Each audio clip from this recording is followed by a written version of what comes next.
A distinguished black woman, Althea Washington, dressed in simple, neat civilian clothes, walks calmly through the main doors of the Port City Courthouse. She's here to quietly observe before her big new job starts. But Officer Mark Bulldog Jenkins, a loud, arrogant cop on courthouse duty, doesn't recognize her at all. He sees her plain clothes and makes a snap, nasty judgment. He doesn't just ask a question. He tries to make her feel small. "Lost, sweetheart? This ain't the place for your kind of window shopping," he sneers, his voice dripping with disrespect. He demands she empty her purse right there in the busy hallway. He blocks her way, trying to force her out, enjoying the small crowd that's starting to watch his display of power. He's making a big mistake. What Officer Jenkins doesn't know is that this calm woman holds a power that can end his career in a heartbeat. She's his new ultimate boss. And when you find out exactly who Althea Washington is and what she's about to do, you're going to be totally shocked. If you believe that nobody should be disrespected or judged by their appearance, smash that subscribe button. This story is packed with the most satisfying instant karma you'll see all year. Get ready. Althea Washington stood still, a calm island in the middle of Officer Jenkins' growing storm of words. He puffed out his chest, his face getting redder as he saw she wasn't scared. "Hey, I'm talking to you, lady," he barked, his voice echoing in the busy Port City courthouse hallway. "What's someone like you doing here anyway? You look lost, or maybe you're looking for trouble." He smirked, clearly enjoying the attention from a few onlookers who had paused, their errands forgotten. Althea simply looked at him, her eyes steady, taking in every detail, his shiny badge, number 347, his aggressive stance, the way he kept putting his hand near his holstered weapon like he was itching for a reason to use it. Inside, she wasn't just Althea, a citizen. She was Sergeant Major Althea Washington, retired from the Army, a woman who had faced down enemies far more dangerous than this loudmouth cop. And soon, very soon, she would be head of internal affairs for the entire Port City Police Department. This officer, Bulldog Jenkins, was unknowingly auditioning for his own downfall. "I asked you a question," Jenkins snapped, stepping closer, invading her personal space. "You deaf or just dumb? People like you wandering in here, making decent folks nervous." He was trying to get a rise out of her, trying to make her yell or cry, anything to justify his bullying, but Althea simply replied, her voice quiet but firm. "Officer, I'm here on legitimate business," Jenkins scoffed. "Legitimate business? Yeah, right. What kind of business? You got a court case? You a witness? Or are you just here to cause a scene?" He leaned in, his breath smelling faintly of stale coffee. "You know, if you don't have a good reason to be here, I can escort you out. Real quick, maybe even book you for loitering. How's that sound?" He was trying to intimidate her, to make her feel powerless. He had no idea he was talking to the very person hired to stop cops exactly like him. Althea could see the pattern. A cop, drunk on a little bit of power, picking on someone he thought wouldn't fight back. This wasn't just about her, it was about every person he'd ever treated this way. Jenkins suddenly grabbed her arm, his fingers digging in. "All right, you've had your fun, lady. Time to go. Let's take a walk outside." Althea didn't flinch, didn't pull away when Officer Jenkins grabbed her arm. Instead, a cold stillness settled over her, a lifetime of command presence coming to the surface. Her eyes, which had been observant, now sharpened, locking onto his with an intensity that made him unconsciously loosen his grip, just a fraction. "Officer," she said, her voice still low, but now it carried the unmistakable edge of authority, like a razor wrapped in velvet. "I strongly suggest you remove your hand. Now." Jenkins, surprised by the sudden shift in her tone, tried to recover his bluster. He laughed, a harsh, ugly sound. "Or what? You gonna call your mommy? A little lady like you gonna make me?" But even as he spoke, a tiny seed of doubt flickered in his eyes. The crowd in the courthouse hallway had grown. People were whispering, their phones starting to emerge. They sensed something was about to happen. This wasn't just a cop hassling someone. This felt different. Althea, slowly, deliberately, reached into her simple, unassuming purse. Jenkins tensed up immediately, his hand dropping from her arm and instinctively moving towards his own sidearm. "Whoa there! "What do you think you're doing?" he yelled, his voice cracking a little. "What you got in there? You reaching for a weapon? Don't even think about it." Althea's hand emerged from her purse, not with a weapon, but with a small worn leather wallet. She calmly flipped it open, revealing a laminated card. "Sergeant Major Althea Washington, United States Army, retired," she stated, her voice clear and steady, cutting through Jenkins's nervous bluster. The official seal and her photograph were unmistakable. For a split second, Officer Jenkins looked stunned. A sergeant major? That was serious business, but his arrogance quickly resurfaced, mixed with a sneer. "Retired, huh?" he scoffed, trying to regain control. "Well, that don't mean squat here, Grandma. This is Port City, and I'm the law here, not some has-been soldier." He spat the words out, trying to diminish her, to reassert his dominance in front of the watching crowd. He clearly had no respect for her service or for anyone he deemed beneath him. Some veterans think they own the place just 'cause they wore a uniform once. Well, guess what? Your war stories don't impress me. Althea's eyes narrowed, but her composure remained intact. This was worse than she thought. This wasn't just a cop having a bad day. This was deep-seated disrespect. "Officer," she said, her voice dropping to a dangerously quiet level, "your conduct is being duly noted. I'd like your badge number and full name, please." Jenkins puffed out his chest again, feeling his power return. "Badge 347, Officer Mark Jenkins, and I'll be noting your insubordination, lady. You're pushing it." Althea almost smiled. "Insubordination, Officer Jenkins, is a failure to obey lawful orders within a recognized chain of command. Are you entirely certain you understand precisely who you are addressing right now?" A memory flashed through Althea's mind. A young, cocky private in Afghanistan, thinking he could defy orders. She'd handled him with firm, decisive action, ensuring he understood the meaning of discipline. That same steel was in her now. She had taken this job as head of internal affairs precisely because Port City PD was notorious for officers like Jenkins, officers who thought they were above the law, protected by a broken system. The city council knew it. They were desperate for someone who could clean house. As Jenkins opened his mouth to spew another insult, about to perhaps grab her arm again and physically drag her out, a sharp, authoritative voice cut through the air. "Officer Jenkins, what in the Sam Hill are you doing? Stand down now." Captain Miller, Jenkins' direct supervisor, was striding towards them, his face a thundercloud. Captain Miller reached the scene, his eyes darting between a smirking Officer Jenkins and the composed Althea Washington. "Jenkins, report. What is all this commotion?" Miller's voice was tight with annoyance.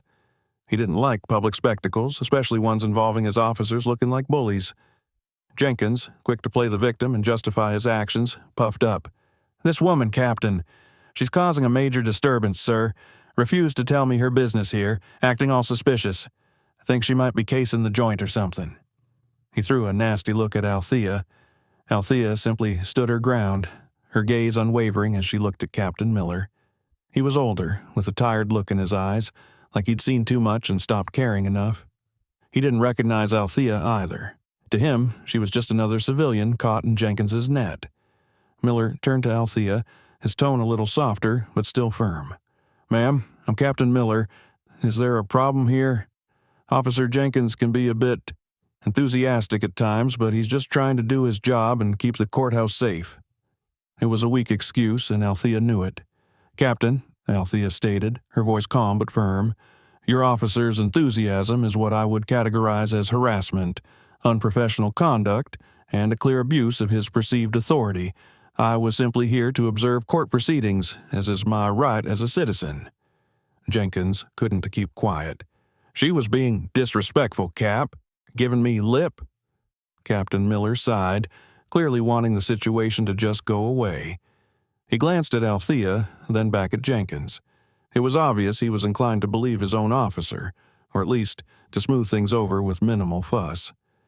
"Ma'am," he said, trying a placating tone, "perhaps if you had just cooperated a little more with Officer Jenkins, explained your presence, this whole misunderstanding could have been avoided." He was subtly blaming her. Althea's eyes hardened. "A misunderstanding, Captain? or a failure of your officer to treat a member of the public with basic dignity and respect, regardless of how they are dressed or the color of their skin. She looked directly at Captain Miller, her gaze piercing. Captain, are you actually condoning this behavior from your officer? Captain Miller shifted his weight, his face flushing slightly under Althea's direct, challenging gaze. He was caught. He knew Jenkins was often a hothead, but openly admitting it, or worse, disciplining him in public, wasn't his style. No, ma'am, of course I'm not condoning any misconduct, he mumbled, clearly uncomfortable. But you know, we have procedures. We need to maintain order and security in the courthouse. Althea's expression didn't soften. Order, Captain? Or is it about maintaining a certain kind of control based on assumptions and prejudice? Before Captain Miller could stammer out another excuse, the grand main doors of the Port City Courthouse swung open with a sense of importance. Police Commissioner David Thompson strode in, flanked by two aides carrying briefcases. He was a man who commanded attention, and he was clearly looking for someone specific, his eyes scanning the hallway. Then, Commissioner Thompson's gaze landed on Althea. A broad, welcoming smile instantly lit up his face. He changed direction, walking briskly towards her, his hand outstretched. "Sergeant Major Washington, there you are," he boomed, his voice full of genuine warmth.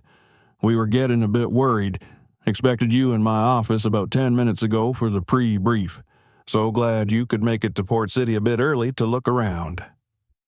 Officer Jenkins and Captain Miller froze mid-stance. Their jaws practically hit the polished courthouse floor. Jenkins's face went from red to a ghastly, pale white. Captain Miller looked like he'd just seen a freight train materialize out of thin air. The confident smirk on Jenkins's face vanished, replaced by utter disbelief and dawning terror. Commissioner Thompson, shaking Althea's hand vigorously, was oblivious for a moment to the drama he'd just walked into.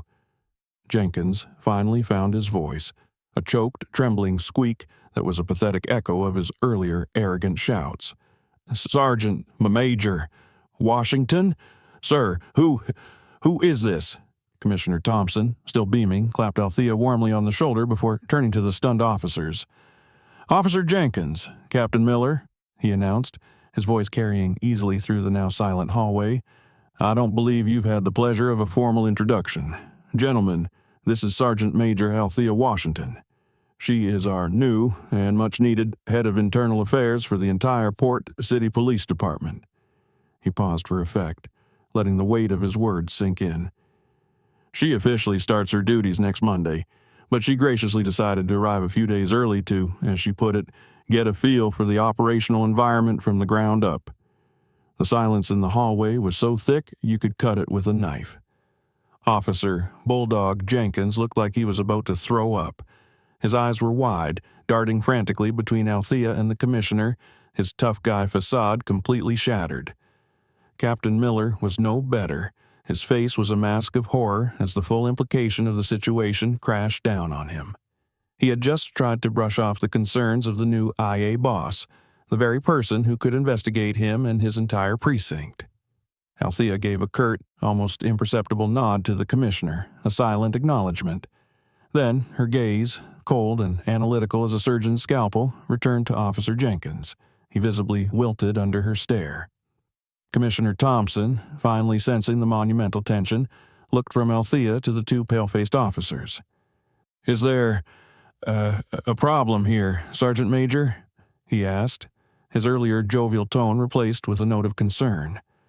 Althea Washington's voice, when she spoke, was perfectly calm, utterly devoid of emotion, yet it carried the chilling weight of her new, undeniable authority.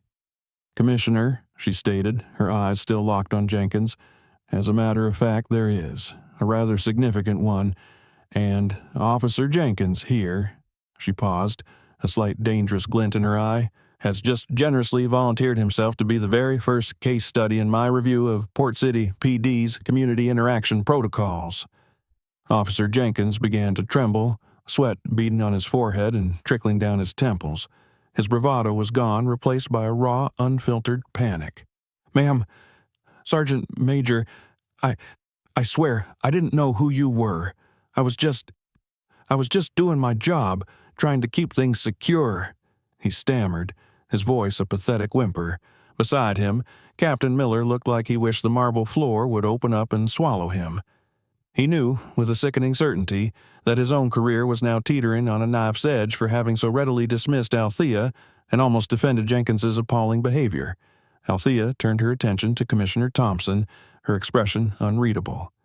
"Commissioner, with your explicit permission, I would like to address this matter immediately and personally."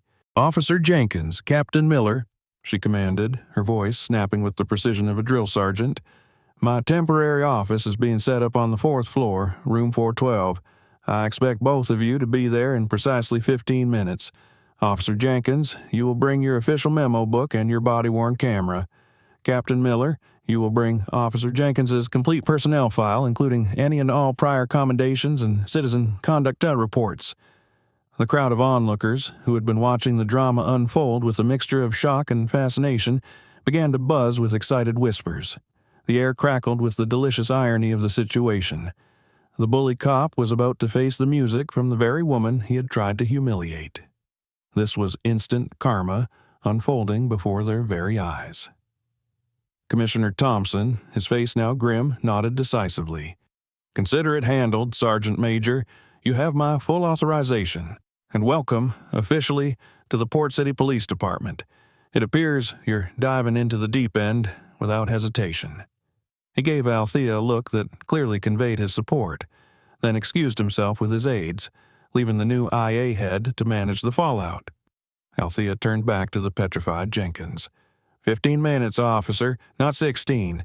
Don't be late." With that, she pivoted on her heel and walked away, her posture ramrod straight, every inch the seasoned commander. Jenkins, looking utterly defeated, sagged against a nearby pillar, his face ashen.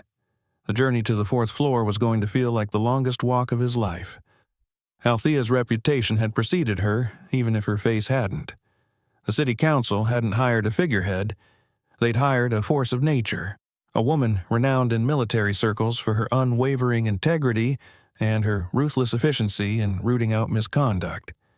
Port City PD's deeply entrenched blue wall of silence and its history of brushing citizen complaints under the rug were exactly what she had been brought in to dismantle. They knew the department was a mess, a powder keg of public distrust, and Althea Washington was their last, best hope for real reform. Jenkins, still shaken, managed to look at Captain Miller, his eyes pleading. "Cap, what am I going to do? She's going to hang me out to dry. She's going to crucify me." Captain Miller just shook his head slowly, his own face pale with apprehension. "You dug this hole all by yourself, Jenkins, real deep. Now, I reckon you're going to have to lie in it." Room 412 was stark, smelling faintly of fresh paint and institutional cleaner. A single metal desk, 3 utilitarian chairs. Althea Washington sat behind the desk, Officer Jenkins's surprisingly thick personnel file open before her. Jenkins and a visibly nervous Captain Miller sat opposite, their usual confidence completely gone, replaced by the anxious demeanor of defendants awaiting sentencing. Althea's gaze, sharp and penetrating, fixed on Jenkins. "Officer Jenkins," she began, her voice calm but carrying an undeniable weight. "Your conduct in the courthouse hallway earlier today was, to put it mildly, unprofessional, abusive, and demonstrated a profound lack of judgment. It also, unfortunately, appears to fit a rather disturbing pattern." She tapped a perfectly manicured finger on the open file. "I see multiple informal citizen complaints here. 2 formal ones, all coincidentally dismissed due to insufficient evidence or with the note, 'Officer acted within established departmental guidelines.' It's quite remarkable how often those guidelines seem to stretch to cover such behavior, isn't it, Captain Miller?" Captain Miller squirmed in his chair, avoiding her gaze. Jenkins, desperate, tried to interject, his voice cracking. "Ma'am, Sergeant Major, I swear on my mother's grave, if I had any idea who you were, I would never have—" Althea raised a hand, silencing him instantly. "That, Officer Jenkins, is the absolute crux of the problem.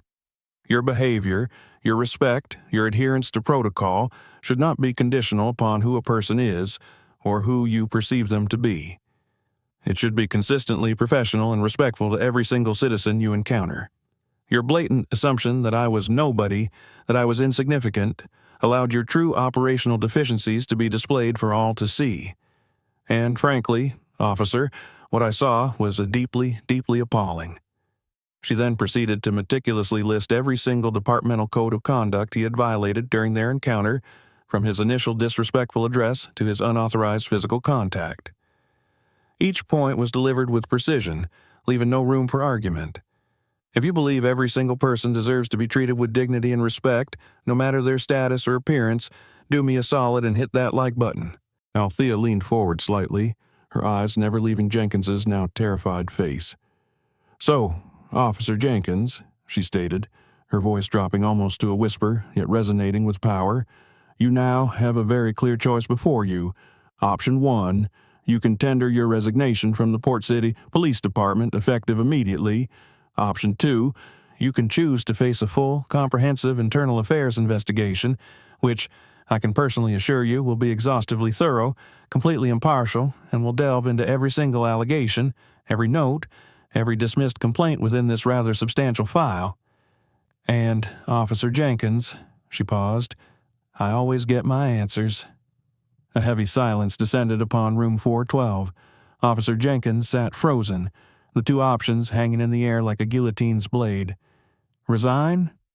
Being a cop was all he'd ever wanted, his entire identity. But the alternative, a full-blown IA investigation spearheaded by this unyielding woman, was a terrifying prospect. He knew, deep down, that his record couldn't withstand that kind of scrutiny. He shot a desperate, pleading look at Captain Miller, but Miller stared resolutely at his own hands, offering no lifeline. Miller understood that his own career was now under a microscope for his historically lax supervision and for enabling officers like Jenkins for far too long. Althea waited, her patience an almost tangible force. She didn't drum her fingers, didn't look at a clock. She simply held his gaze, letting the weight of his decision settle upon him. Finally, Jenkins let out a shaky breath, his shoulders slumping in defeat. I need some time to think about it, he mumbled, his voice barely audible. Althea nodded curtly. You have until 5 p.m. today to inform Commissioner Thompson of your decision, officer, but understand this clearly. The pervasive culture of impunity and unaccountability that has plagued the Port City Police Department for years ends today. You, Officer Jenkins, were merely the first, very public illustration of that change. Others who have abused their authority will also be held accountable. After a shaken Jenkins and a grim-faced Miller finally departed, Althea picked up the phone and concisely informed Commissioner Thompson of the ultimatum. Thompson didn't hesitate. Your call, Sergeant Major. It's a necessary, albeit painful, cleansing. This department has needed this for a decade. News of the dramatic confrontation and Jenkins's predicament ripped through the police department like an electric current. Whispers filled the hallways, locker rooms, and patrol cars. Some officers, the old guard cronies of Jenkins, were resentful and scared, muttering about an outsider and a witch hunt. But many others, especially younger officers and those who had privately despaired at the department's toxic culture, felt a flicker of hope, a quiet sense of relief. The infamous blue wall of silence was showing its first significant cracks. Later that afternoon, Althea was already immersed in other files, her expression focused and intense. Jenkins was a symptom, not the disease. Her real target was the systemic rot, the ingrained biases, the routine cover-ups, the lack of meaningful oversight that had allowed such behavior to fester. Her predecessor in internal affairs had been notorious for his ability to make complaints disappear. Althea recalled her pre-hiring interview with the desperate city council. They had painted a grim picture of a police department spiraling out of control, its relationship with the community in tatters after a string of high-profile scandals. She had laid out her terms bluntly: full autonomy, unhindered access to all records, adequate resources, and unequivocal backing from the highest levels to root out misconduct and rebuild trust. They had agreed to everything, seeing her as their last chance. Officer Jenkins, looking like a ghost of his former self, was seen at his locker late that afternoon, slowly, methodically clearing out his belongings. His face was a mask of bitter defeat. He'd made his choice. As he walked out of the precinct for what he knew was the last time, a couple of his old buddies, officers cut from the same cloth, saw him. They didn't offer sympathy. Instead, one of them sneered, "Way to go, Bulldog. You really let that new IA dame walk all over you, didn't you?" The official announcement of Officer Jenkins' resignation sent ripples throughout Port City. It was more than just one cop losing his job, it was a signal. Captain Miller was subsequently placed on administrative leave, his future with the department uncertain, pending a thorough review of his precinct's alarmingly high rate of dismissed citizen complaints. Althea Washington was making it crystal clear. Accountability didn't stop at the bottom. It flowed all the way up the chain of command. The impact within the Port City Police Department was almost immediate. Officers who were once notorious for their aggressive attitudes were suddenly models of politeness. Body cameras, which previously had an uncanny habit of malfunctioning during controversial incidents, were now miraculously operational. The number of new citizen complaints saw a slight yet noticeable dip, while, more surprisingly, anonymous tips to the Internal Affairs hotline began to steadily increase. Officers were starting to believe that reporting misconduct might actually lead to action, not retaliation. Althea didn't just focus on punishment. She swiftly began implementing comprehensive new training programs, emphasizing de-escalation techniques, principles of community policing, and intensive implicit bias awareness workshops. She initiated a series of town hall meetings in different neighborhoods, particularly those with historically strained relationships with the police. She listened, genuinely listened, to the community's frustrations, fears, and hopes, a stark, refreshing contrast to the department's previous defensive and dismissive posture. But the path to reform was not smooth. A significant faction of veteran officers, entrenched in the old ways, viewed Althea as an unwelcome outsider, a crusader who, in their eyes, didn't understand real police work and was out to get them. Subtle acts of resistance began. Anonymous, vaguely threatening notes left on her car windshield, derogatory graffiti appearing in station bathrooms, and attempts to undermine her authority through bureaucratic foot-dragging. Althea, however, remained utterly unfazed. She had faced down far more serious threats in active war zones. This was just office politics, albeit with higher stakes.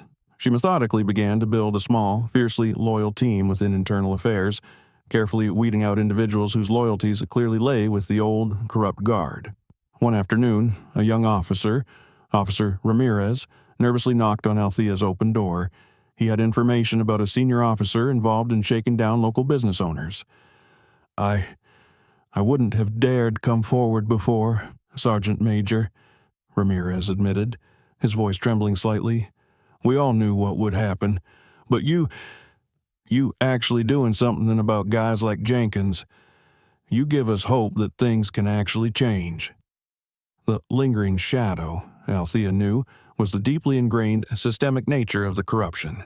One resignation, even a new IA head with a mandate for change, couldn't magically fix decades of decay overnight. But it was undeniably a start, a powerful one. Late one evening, as Althea was reviewing quarterly performance reports, a highly encrypted file landed in her secure inbox. It was from an anonymous source, clearly someone deep within the department's IT infrastructure. As she decrypted it, her eyes narrowed. The file contained damning evidence, financial records, covertly recorded conversations, pointing towards a much larger, more sophisticated corruption ring than she had initially suspected. This wasn't just about a few bad apples. This trail appeared to lead much higher up, possibly involving influential city officials who had long been protected by the old guard police leadership. The fight for the soul of Port City was far from over. It was just entering a new, more dangerous phase. Althea Washington stared at the newly decrypted evidence illuminating her computer screen.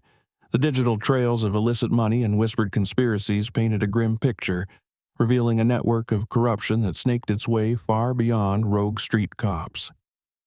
It reached into the hallowed halls of city government, implicating names she recognized from prominent positions. The battle for Port City PD's integrity, and indeed the city's own, was clearly just beginning, and the rot was far deeper and more insidious than she had initially comprehended, but a flicker of grim determination, not despair, settled in her eyes.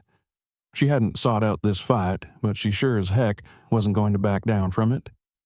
She came to Port City to clean house, from the basement to the attic, and that was precisely what she intended to do, no matter how powerful the figures she had to confront. The final shot shows Althea standing at her office window, the city lights of Port City twinkling below. The sun has long set, casting long, dark shadows across the urban landscape, but on the horizon the first faint hint of dawn is beginning to break. It's a new day, a new era of accountability she herself has ignited. Her reflection in the glass shows a woman of unshakable resolve, a silent guardian. The journey ahead would undoubtedly be arduous, fraught with peril and resistance, but the first, most crucial, and most visible step towards justice had been decisively taken. In Port City, the scales were, at long last, beginning to tip.